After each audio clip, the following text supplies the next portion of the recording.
Hi, I'm Dr. Keith Johnson. In Philippians, the 4th chapter, the 11th verse, the Apostle Paul wrote, I have learned to be content in whatever my circumstance.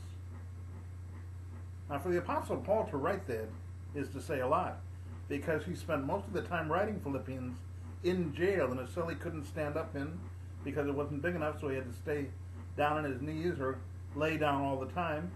Wasn't at all comfortable. And of course, the food wasn't the greatest, and he spent a lot of time in prison, and yet he could write that he had learned to be content in those circumstances. Now, I'm sure he, like all of us, were not content. I don't want to put words in his mouth, because you certainly couldn't be happy in jail, and yet the Apostle Paul had learned to be content because that's where God had put him. And he lived his ministry accordingly. And you and I are totally different in our lives because of the ministry of Paul. There was a king one time that wandered through his beautiful garden. But he noticed his garden looked like it was starting to droop all over the place. So he went around and looking, talking to the plants and the different parts of the garden. He saw the tree was drooping, and he said, "Tree, aren't you happy here?" The tree said, "No, I'm not happy.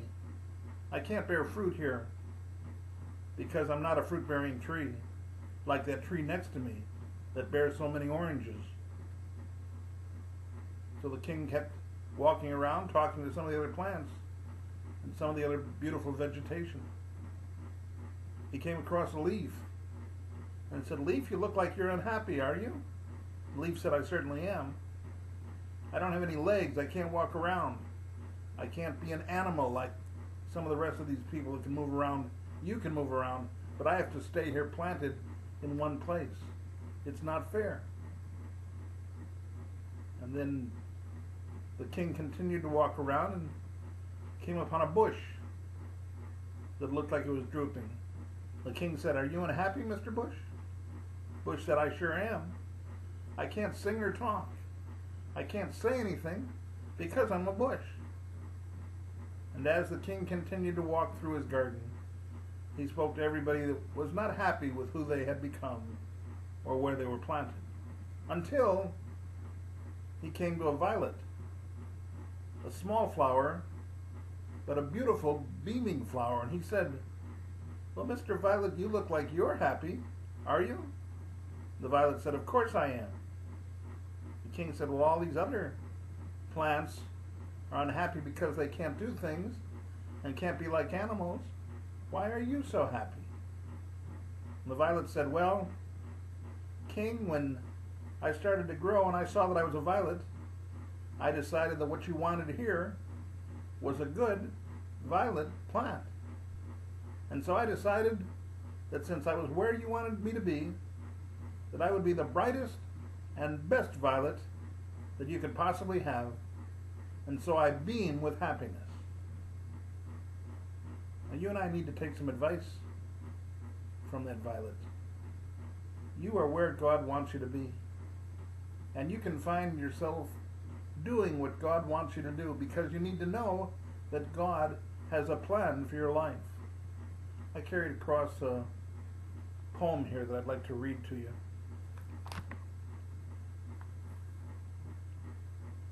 The fruitful life seeks rain as well as sunshine. The landscape, brown and dry beneath the sun, needs but the cloud to lift it into life. The dews may dampen the tree and flower, but it requires the cloud's distilled shower to bring rich greenness to the lifeless life. Ah, how like this the landscape of a life! Dews of trial fall like incense, rich and sweet, but meaning little to the crystal tray. Like moss of night, dews lift at break of day, and fleeting impressions leave like lips that meet. But clouds of trials, hearing burdens rare, leave on the soul a moisture settled deep. Life stirs by the powerful law of God, and where before the thirsty cannot tread, the richest beauties of life's becks leap. Let but your heart become a valley low, and God will rain on it till it will overflow. Are you happy with where you are? Have you learned to be content? Have you listened to what Jesus said when he expected you not to let your heart be troubled because he wanted to take care of you? Then read in each cloud that comes to you the words of Paul in letters large and clear. So will those clouds your soul with blessing feed, and with a constant trust, as you do read, all things together work for good. Fret not, nor fear. God has a plan for your life. Ask Jesus into your heart. Let God guide you and give you direction. Be content in what God teaches you to do.